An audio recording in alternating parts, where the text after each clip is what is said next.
Morning guys, how you going? Today we're going to do a bit of irrigation laying out in preparation for planting season in spring. We're in winter here in Australia at the moment, so June, July is our winter, and we're at the end of June now. So I thought I'd upgrade the irrigation system, so hopefully we get a bit of a summer this year. Last summer was pretty mild, but we may get a decent summer this year, and so I might need some irrigation. What I'm putting in is this dripper line here.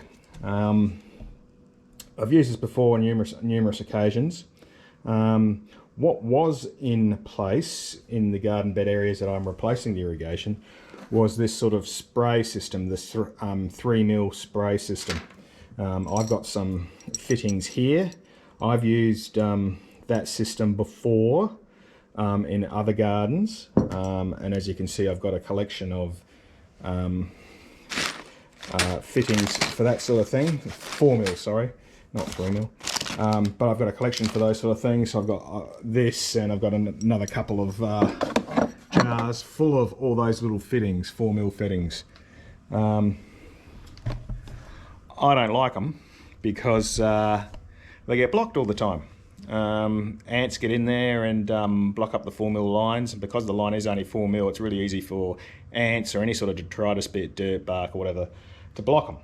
So I went on to this 13mm dripper hose system a number of years ago. I've used it in previous gardens, and what I really like about it is it hasn't got a way for the ants or detritus to actually get into the line. These little holes here, where are we? There, those little holes, I've got a valve in them, so the water can come out, but nothing can get in, which makes it really good to prevent blockages. The other thing I like about it is that the water goes where you want it, which is at the roots, onto the soil.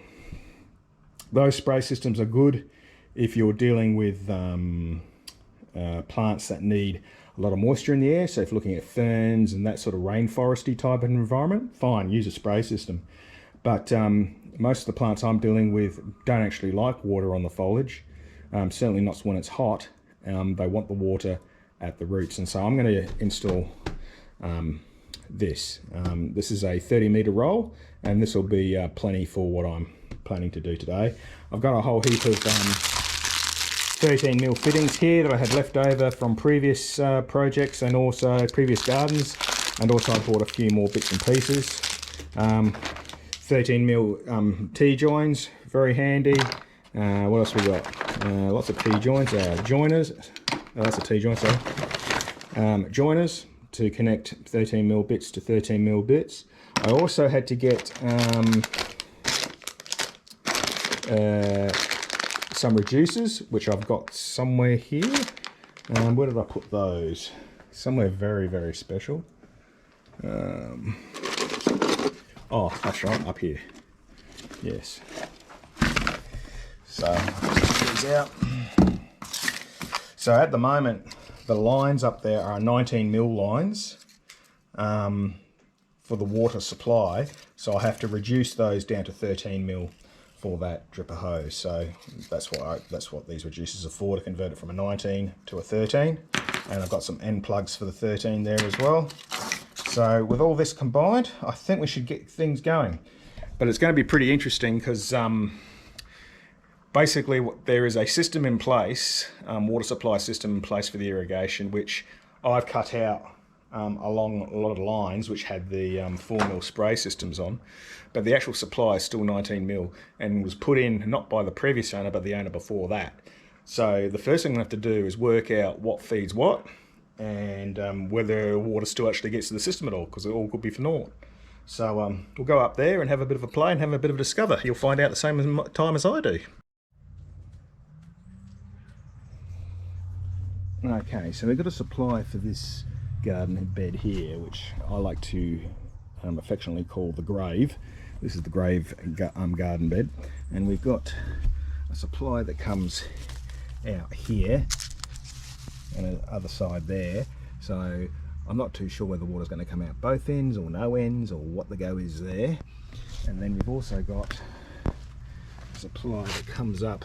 That's obviously been buried underneath this path that comes up and comes up to that T there, and obviously that runs for this plant Japanese box along here, and the other one runs the rest of the garden up the back there. And over here we've got two pipes, two inputs. This one has a filter on it. This is not going to reach this sprinkler, so we may have to cut and extend that. And then we've got this one as well, which will reach. So I don't know which one feeds which. And that one actually looks like, if you look closely, it looks like it's a bit deteriorated there anyway, so that looks like it's going to break. So we might actually, if that can come off, I might just see if we can get that off. So we're going to have to do some repairs anyway, eh? So that probably doesn't need to be on there anyway. Okay. Interesting. Something goes somewhere. Alright, see. Don't know if you can see that. That's got a little hole in the pipe there, so we're going to have to probably replace this whole length anyway. But we'll plug it in so we can see what we're dealing with. Okay, that's in. Alright, let's see where the water comes out. This will be interesting. Oh, it wanted to come out there. But that's... Alright, so that's that one. Okay. Alright, I'm not too sure what that is there then. Okay.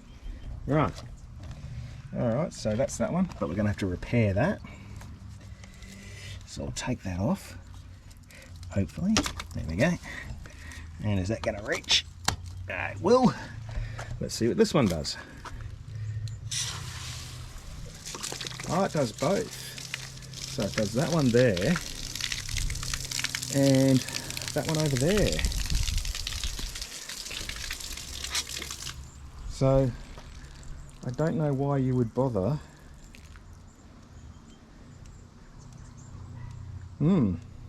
Very strange. I don't know why you would bother doing that, because it's servicing the same garden bed, but strangeness. Okay.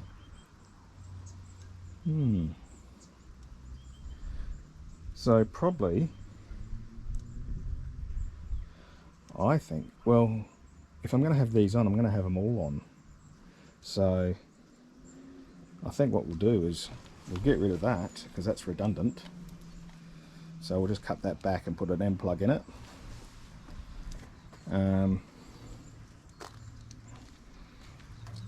Yeah, I'm not too sure what the benefit of that would be, and why have a tap in it as well. Yeah, it's a bit hard to know. Okay, there was other plants and stuff over here which I've since removed, so maybe it fed that, I don't know. But anyway, that's interesting. Okay, so it's that one with the filter in line that does the most of it, and that actually reaches, so I don't need to do anything there. Yeah, I think I'll just cut that back and plug it, so I can use it later on should the need arise, but I can't see me needing to do so at this stage. Yeah, okay. So, yeah, let's do that. Alright, so we'll plug that, tidy this up. We'll put a dripper line in a loop with an end plug for this garden bed. We'll put a dripper line with a reducer from 19 to 13 mil here, run it down along the box hedge, and put a reducer on this one and run the dripper line all the way down past the outdoor setting, past the fountain gill, up to the staircase, and that'll be it. That'll be it for the day. Okay, let's get started.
Okay, moment of truth time. So here we go.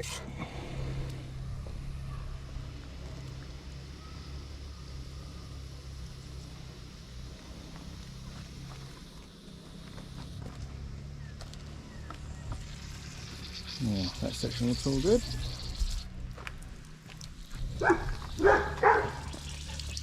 Looks like we need to change that. That's leaking, but that's all right. We can sort that out. That's not terminal.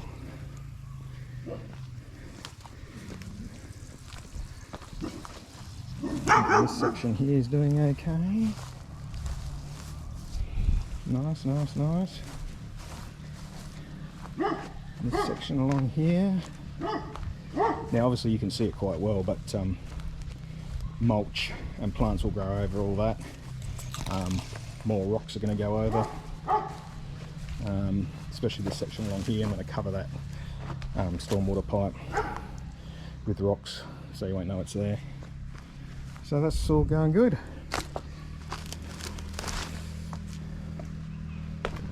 And this is the end of the line here. Yep, and we're getting water out of there. So that's good.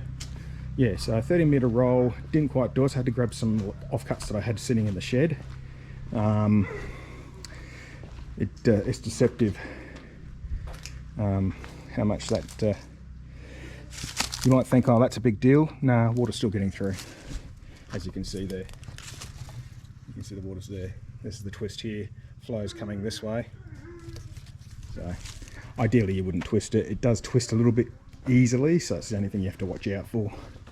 I had a really nasty twist there, so I had to put a join in there. But that's alright. All done. What do we got here? We've got a bit of a leakage here, have we? Oh, that just requires a few clamps, I think. So I'll put a clamp there. And we'll sort that out too. Alrighty guys, hope you enjoyed that. Don't forget to like and subscribe. Hit the notification bell if you want more. And as always, stay safe out there. Catch you later.